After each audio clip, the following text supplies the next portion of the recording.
Hello friends, this is your maths teacher. Now we are going to study DLED semester first maths chapter 8. This will be part 2 of chapter 8. त्रिभुज, आयत, वर्ग एवं वृत्त की अवधारणा तथा इनके अंगों की जानकारी। इससे पहले हम इसका पार्ट 1 और चैप्टर 7 तक कंप्लीट कर चुके। अगर आपने उन वीडियोस को नहीं देखा है तो उनकी लिंक आपको डिस्क्रिप्शन बॉक्स में मिल जाएगी और यहाँ आई बटन पर भी मिल जाएगी। चलिए स्टार्ट करते हैं अपना टॉपिक। आज का टॉपिक है हमारा आयत, रेक्टेंगल। लास्ट वीडियो में हमने त्रिभुज से रिलेटेड सारे फैक्टर्स को कंप्लीट कर लिया था। अब हम करेंगे आयत, रेक्टेंगल। देखिए आयत क्या होता है, ये तो आपने बचपन में भी पढ़ा होगा, रेक्टेंगल एंड स्क्वायर। रेक्टेंगल में क्या होगा कि आमने सामने की जो लाइंस होती हैं, आमने सामने की साइड्स क्या होंगी, इक्वल होंगी। तो इसी तरह से इसमें ये दोनों, ये वाली साइड इस साइड की इक्वल होगी और ये वाली साइड इस वाले साइड्स की इक्वल होगी और ये एकदम स्ट्रेट होंगी, स्ट्रेट लाइन परपेंडिकुलर होंगी एक दूसरे पर। तो यहाँ पर कितने डिग्री का एंगल बनेगा जब परपेंडिकुलर है, एकदम स्ट्रेट है, तो 90 अंश का कोण बनेगा। आपको बताया था कि लंब लाइन, लंब क्या होता है। तो यहाँ पर चारों तरफ कितने डिग्री का एंगल बनेगा, 90 अंश का एंगल बनेगा यहाँ पर। तो इसके डेफिनेशन क्या होगी, आयत एक समांतर चतुर्भुज होता है जिसका प्रत्येक कोण 90 अंश का होता है। देखिए समांतर चतुर्भुज का मतलब क्या होगा कि आमने सामने की भुजाएं क्या होंगी, समांतर होंगी। जैसे समांतर कैसे कि AB समांतर है DC के और AD समांतर होगा BC के। इससे पहले वाला जो चैप्टर मैंने कराया था, चैप्टर 7, उसमें बताया था कि समांतर रेखाएं क्या होती हैं और समांतर रेखाओं का साइन क्या होगा। तो समांतर रेखा का साइन ये होगा और जो एक दूसरे के जस्ट आमने सामने रेखाएं होंगी। अब नेक्स्ट पॉइंट क्या है कि सम्मुख भुजाएं बराबर होती हैं, कि आमने सामने की भुजाएं क्या होंगी, आपस में बराबर होंगी। तो यहाँ पर क्या है, AB बराबर है DC के और AD बराबर होगा किसके, BC के। जैसे ही अगर ये 6 सेंटीमीटर की लाइन है तो ये भी 6 सेंटीमीटर की लाइन होगी, अगर ये 4 सेंटीमीटर की लाइन है तो ये भी 4 सेंटीमीटर की लाइन होगी। नेक्स्ट पॉइंट क्या है कि सम्मुख कोण बराबर होते हैं और प्रत्येक कोण 90 अंश का होगा। मतलब आमने सामने के कोण क्या होंगे, बराबर होंगे और हर एक कोण 90 अंश का होगा। जब प्रत्येक कोण 90 अंश का है तो एंगल A बराबर एंगल B बराबर एंगल C बराबर एंगल D, चारों कोण बराबर होंगे। और कितने डिग्री के होंगे चारों कोण, 90 डिग्री के, 90 अंश के होंगे। नेक्स्ट पॉइंट है आयत के आमने सामने के शीर्षों को मिलाने वाली रेखाएं विकर्ण कहलाती हैं। जैसे ये आयत है तो इसके आमने सामने के शीर्ष क्या होंगे, शीर्ष ये होंगे। शीर्ष भी बताया था मैंने चैप्टर 6 में। तो आप पहले चैप्टर 6 को अच्छे से पढ़ना, तब इस चैप्टर को अच्छे से समझ में आएगा ये वाला चैप्टर। तो अब आप क्या करेंगी, जब ये आमने सामने के शीर्ष को हम मिलाएंगे तो A को C से मिला दीजिए और D को B से मिला दीजिए। तो क्या होगा, जो ये विकर्ण होंगे, ये विकर्ण भी क्या होंगे, बराबर होंगे। तो यहाँ पर क्या है, जैसे AC बराबर होगा किसके, BD के।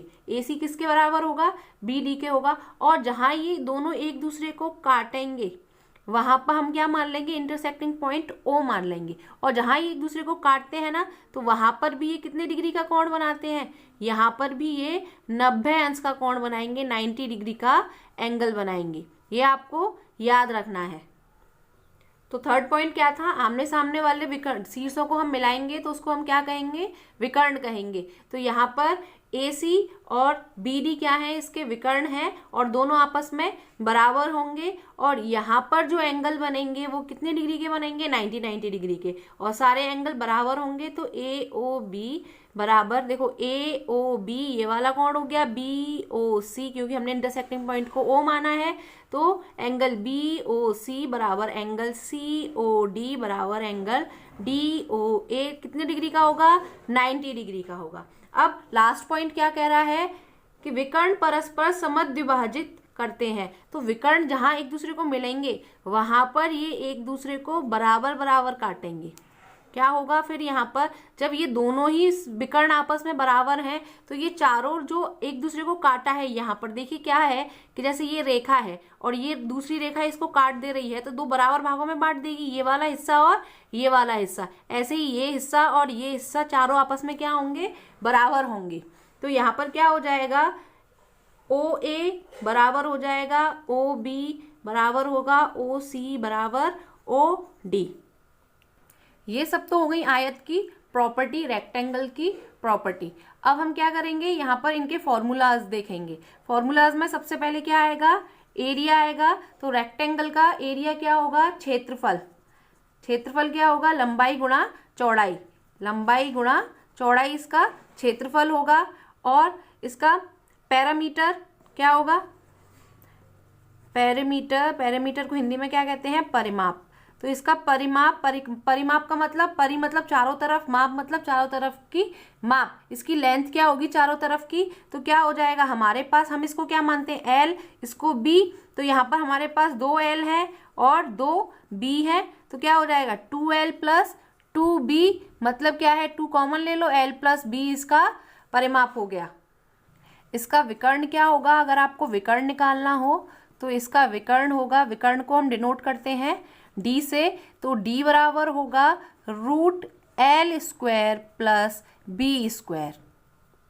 आई थिंक आपको रेक्टेंगल से रिलेटेड सारे पॉइंट्स अच्छे से क्लियर हो गए होंगे। चलिए अब नेक्स्ट पॉइंट पर बढ़ते हैं। नेक्स्ट टॉपिक है वर्ग, स्क्वायर। जिस तरह से आयत था, रेक्टेंगल था, बिल्कुल सेम प्रॉपर्टीज होती हैं किसकी, स्क्वायर की। बस डिफरेंस इतना होता है इनके साइड्स का। देखिए आयत में क्या होता था, आमने सामने की भुजाएं आपस में बराबर होती थी, आमने सामने की साइड्स इक्वल होती थी। लेकिन यहाँ पर क्या होगा कि सारी साइड्स, चारों साइड्स इक्वल होंगी। अगर आप मान लें कि ये 4 सेंटीमीटर है तो ये भी 4 सेंटीमीटर होगा, ये भी 4 सेंटीमीटर होगा और ये भी 4 सेंटीमीटर होगा। तो यहाँ पर अब आयत की डेफिनेशन क्या हो जाएगी, सॉरी स्क्वायर, वर्ग की डेफिनेशन क्या हो जाएगी, वर्ग एक आयत है जिसकी 2 क्रमागत भुजाएं बराबर होती हैं। कि दोनों क्रमागत मतलब क्या होता है, लगातार चलने वाली। तो ये वाली भुजा और ये वाली भुजा आपस में बराबर होगी, ये भुजा और ये भुजा आपस में बराबर होगी, ये भुजा और ये भुजा आपस में बराबर होगी, ये और ये आपस में बराबर होगी। तो कहने का मतलब हो गया कि चारों भुजाएं आपस में बराबर होंगी। तो हम क्या लिख सकते हैं कि चारों भुजाएं परस्पर बराबर होती हैं। तो हम लिख सकते हैं AB बराबर BC बराबर CD बराबर DA। चारों भुजाएं आपस में बराबर होती हैं, इक्वल होती हैं। यस, नेक्स्ट पॉइंट क्या होगा इसका, प्रत्येक कोण समकोण होता है। हर जगह पर जो कोण बनेगा वो 90 डिग्री का बनेगा हर एक कॉर्नर पे, क्योंकि लाइंस कैसी होती हैं, एकदम स्ट्रेट होती हैं। तो हम क्या लिख सकते हैं, यहाँ पर हम लिख सकते हैं कि एंगल A बराबर एंगल B बराबर एंगल C बराबर एंगल D। और ये सारे एंगल्स किसके बराबर होंगे, 90 डिग्री के। नेक्स्ट पॉइंट क्या कह रहा है कि विकर्ण परस्पर समद्विभाजित करते हैं। जैसे आयत में विकर्ण एक दूसरे को बराबर भागों में बांट रहे थे, इसी तरह से वर्ग में भी विकर्ण एक दूसरे को बराबर भागों में बांटते हैं। विकर्ण क्या होते हैं, आमने सामने शीर्षों को मिलाने पर क्या बनता है, विकर्ण बनता है। तो हमारे विकर्ण क्या हो जाएंगे, यहाँ पर AC और BD के विकर्ण हो जाएंगे, AC बराबर BD। और उसने हमसे क्या बोला है कि जो इंटरसेक्टिंग पॉइंट होता है उसको हम क्या मान ले रहे हैं, O मान ले रहे हैं। और ये एक दूसरे को बराबर भागों में बांटते हैं, तो इसका मतलब क्या हो जाएगा, OA बराबर OB बराबर OC बराबर OD। यस, और यहाँ पर जो ये एक दूसरे को काटेंगे, ये भी 90 अंश के कोण यहाँ पर बनाएंगे। तो ये 90 अंश का होगा, ये भी 90 अंश का, ये भी 90 अंश और ये भी 90 अंश। तो हम क्या लिख सकते हैं, angle AOB, angle BOC, angle COD and angle DOA। AOB देखो हमने इस तरह से क्यों लिखा है, ये भी मैं 6 चैप्टर में आपको बता चुकी हूँ, तो आप देख लेना 6 chapter. Angle AOB, BOC, COD, DOA, ये सारे एंगल्स कितने डिग्री के होंगे, 90 डिग्री के। ये तो इसकी सारी प्रॉपर्टीज हो गई। अब हम क्या पढ़ेंगे, इसके फॉर्मूलाज पढ़ेंगे। तो इसके फॉर्मूले क्या होंगे, सबसे पहले हम क्या देखेंगे, इसका क्षेत्रफल, एरिया देखेंगे। एरिया क्या होगा, भुजा का स्क्वायर, मतलब भुजा गुणा भुजा इसका क्षेत्रफल होता है। इसका परिमाप क्या होगा, पैरामीटर, परिमाप होगा चारों साइड्स को एक जोड़ लेना। अगर हम चारों साइड्स को AA मान लेते हैं, अगर हम यहाँ पर चारों साइड्स को क्या मान ले रहे हैं, AA मान ले रहे हैं, तो इसका परिमाप क्या होगा, तो इसका परिमाप होगा A plus A plus A plus A, क्योंकि परिमाप में क्या होता है, सारी भुजाओं का योग। तो यहाँ पर कितना हो जाएगा, 4A इसका परिमाप हो जाएगा। अगर आपको क्या निकालना है, विकर्ण निकालना है, विकर्ण को हम किससे रिप्रेजेंट करते हैं, d से रिप्रेजेंट करते हैं, तो इसका विकर्ण क्या हो जाएगा, a√2 इसका विकर्ण हो जाएगा। तो ये सारी प्रॉपर्टीज हो गई आपकी स्क्वायर वर्ग की। तो आयत और वर्ग में ज्यादा डिफरेंस नहीं है, बस आपको याद रखना है आयत और वर्ग में डिफरेंस क्या है, सिर्फ साइड्स का डिफरेंस है। आयत में साइड्स आमने सामने वाली बराबर होती हैं, लेकिन वर्ग में साइड्स जो भुजाएं होती हैं वो चारों आपस में बराबर होती हैं। चैप्टर का नेम क्या है, त्रिभुज, आयत, वर्ग एवं वृत्त की अवधारणा तथा इनके अंगों की जानकारी। तो देखिए अब तक हम क्या पढ़ चुके हैं, त्रिभुज हमने पढ़ लिया, आयत हमने पढ़ लिया, वर्ग हमने पढ़ लिया, ठीक। तो अब क्या बचा है हमारे पास, वृत्त। तो हम क्या पढ़ेंगे, अब लास्ट टॉपिक है इस चैप्टर का वृत्त। इसकी अवधारणा और इनके अंगों की जानकारी हम पढ़ चुके हैं, त्रिभुज और आयत वर्ग के। अब हम किसके पढ़ेंगे, वृत्त के अंगों की जानकारी पढ़ेंगे। वृत्त, सर्कल, तो इसकी डेफिनेशन क्या है। अच्छा, पहले डेफिनेशन पढ़ने से पहले हम क्या देखेंगे कि देख लेते हैं कि वृत्त एक्चुअल में होता क्या है। कि देखिए क्या होता है, जब हम क्या करेंगे, अपनी कंपास लेंगे और कंपास से लेग रखेंगे किसी भी जगह पर, तो ये क्या करता है, सेंटर पॉइंट बन जाता है और क्या करेगा, ऐसे करके एक वृत्त बना देगा, ठीक। तो जो ये सेंटर पॉइंट होता है जहां पर ये लेग रखा जाता है, इसको हम क्या कहते हैं, सेंटर पॉइंट, केंद्र कहते हैं। और केंद्र को हम रिप्रेजेंट किससे करते हैं, O से।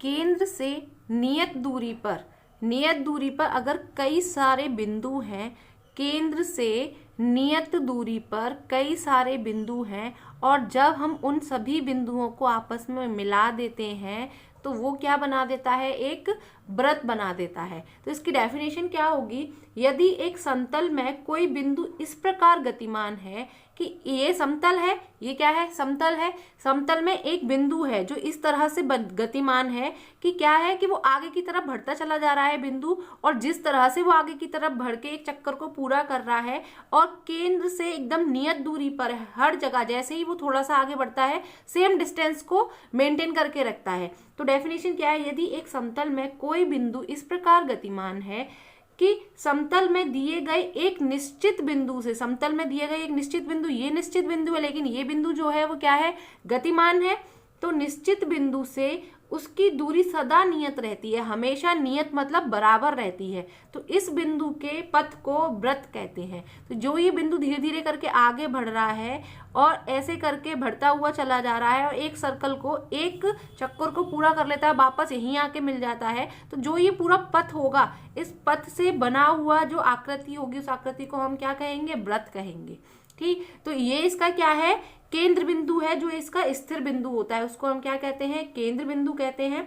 तो क्या है, स्थिर बिंदु O को वृत्त का केंद्र कहते हैं। नेक्स्ट पॉइंट क्या है इसका, नेक्स्ट पॉइंट है वृत्त के केंद्र से वृत्त की प्रत्येक बिंदु की नियत दूरी को वृत्त की त्रिज्या कहते हैं। देखिए वृत्त का ये केंद्र है और वृत्त के केंद्र से हर एक बिंदु की जो नियत दूरी होती है, ये जो नियत दूरी होगी, ये दूरी कहीं पर भी होगी, इसको हम क्या कहेंगे, त्रिज्या कहेंगे, ठीक। आपको याद रखना है, केंद्र जब क्या करेगा, इसकी केंद्र से इसकी बाउंड्री तक की जो रेखा होगी, सिर्फ केंद्र से बाउंड्री तक की एक तरफ की, उसको हम क्या कहेंगे, इसकी त्रिज्या कहेंगे, ठीक। तो नेक्स्ट पॉइंट क्या है, ये क्या है, इसकी रेडियस। रेडियस को हम किससे रिप्रेजेंट करते हैं, स्मॉल r से रिप्रेजेंट करते हैं, रेडियस को हम r से रिप्रेजेंट करते हैं, स्मॉल r से। नेक्स्ट क्या है, वृत्त के केंद्र से वृत्त की प्रत्येक बिंदु को दोनों तरफ या वृत्त पर स्थित ऐसे दो बिंदुओं को मिलाने वाला रेखाखंड जो वृत्त के केंद्र से होकर जाता है,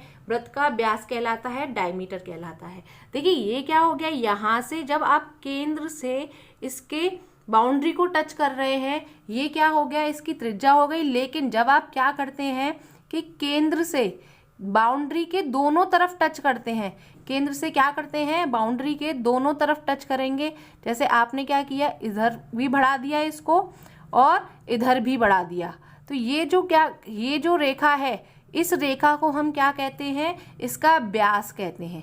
क्या कहेंगे हम, इसका व्यास कहेंगे, जो ये पूरी रेखा होगी, और व्यास को हम रिप्रेजेंट करते हैं स्मॉल d से। तो अब आपको समझ आ गया होगा कि अगर हम यहाँ से यहाँ तक की रेखा लेंगे तो ये त्रिज्या, लेकिन यहाँ से पूरा दोनों तरफ बाउंड्री को टच कर रहा है केंद्र से, उसको हम क्या कह रहे हैं, व्यास। मतलब व्यास में दो त्रिज्याएं आ रही हैं कि नहीं आ रही, तो ये क्या हो गया, डायमीटर हो गया। डी स्मॉल डी से इसको रिप्रेजेंट करेंगे और डायमीटर का फॉर्मूला क्या हो जाएगा, 2r हो जाएगा, क्योंकि एक डायमीटर में 2r है। और r का फॉर्मूला क्या हो जाएगा कि डायमीटर का अगर हम आधा कर देते हैं तो वो क्या हो जाएगा, रेडियस हो जाएगी, इसकी त्रिज्या हो जाएगी।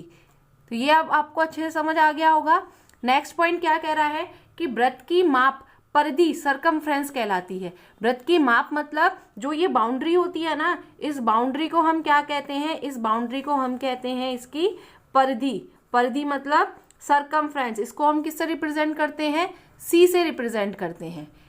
समझ आ गया कि परिधि क्या है, वृत्त की माप परिधि कहलाती है। वृत्त की माप मतलब ये जो बाउंड्री होगी, इस बाउंड्री को हम क्या कहते हैं, परिधि कहते हैं। और परिधि का फॉर्मूला क्या होता है, सरकमफ्रेंस होता है हमारा 2πr। और यहाँ पर जो पाई है ये क्या होता है, कांस्टेंट होता है। और पाई की वैल्यू क्या होती है, पाई की वैल्यू होती है 22/7 या फिर 3.14 पाई की वैल्यू होती है। और वृत्त का क्षेत्रफल क्या होता है, वृत्त का क्षेत्रफल होता है πr²। यहाँ पर भी पाई की वैल्यू क्या रहेगी, 22/7 या फिर 3.14। वृत्त का नेक्स्ट टॉपिक है वृत्त की जीवाएं और चाप, chord and arc of circle. तो देखिए यहाँ पर क्या है, कॉर्ड क्या होती है और आर्क क्या होती है। देखिए पहले हम देख लेते हैं कि एक कॉर्ड क्या होगी, एक जीवा क्या होगी। देखिए जो वृत्त के केंद्र से होकर जाती है, वृत्त का केंद्र है ये, वृत्त के केंद्र से होकर जो रेखा जाती है सीधी, उस रेखा को तो हम व्यास कहते हैं।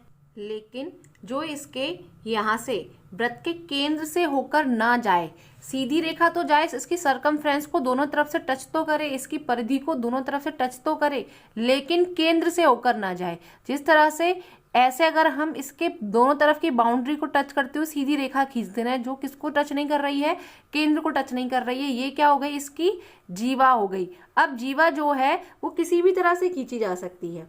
जो कॉर्ड है जीवा, वो सिर्फ केंद्र से होकर नहीं जानी चाहिए। अगर हम ऐसे करके एक लाइन खींच देते हैं तो वो भी जीवा है, ऐसे करके एक लाइन खींच देते हैं वो भी जीवा होगी, बस केंद्र से होकर नहीं जानी चाहिए, केंद्र को टच नहीं करनी चाहिए। केंद्र के बिल्कुल पास से भी अगर होकर निकल जाएगी ना, तो ये भी क्या होगी, हमारी एक जीवा कहलाएगी। अब देखो जीवा क्या करती है, एक वृत्त को दो भागों में बांटती है।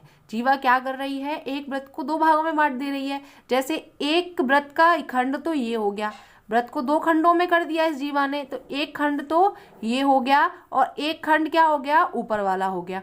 तो ठीक, अब देखो यहाँ पर ये जीवा का एक पॉइंट ये है और एक पॉइंट ये है, और ये जो हिस्सा होगा ये वाला, ये जो बाउंड्री होगी इसकी, इसको हम चाप कहते हैं, इसको हम चाप कहेंगे।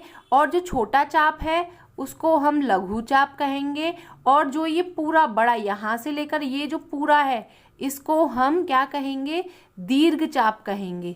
क्या कहेंगे, इसको हम दीर्घ चाप कहेंगे। ठीक, अब देखो जब वृत्त के इस जीवा ने वृत्त को दो भागों में बांट दिया, दो खंडों में कर दिया, तो इसको हम क्या कहेंगे, वृत्तखंड कहेंगे। इसको हम क्या कहेंगे, वृत्तखंड कहेंगे, वृत्तखंड।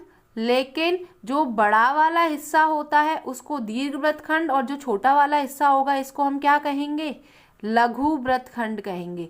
इस वाले हिस्से को हम लघु वृत्तखंड कहेंगे, और जो ये हिस्सा है इस हिस्से को हम क्या कहेंगे, दीर्घ वृत्तखंड कहेंगे।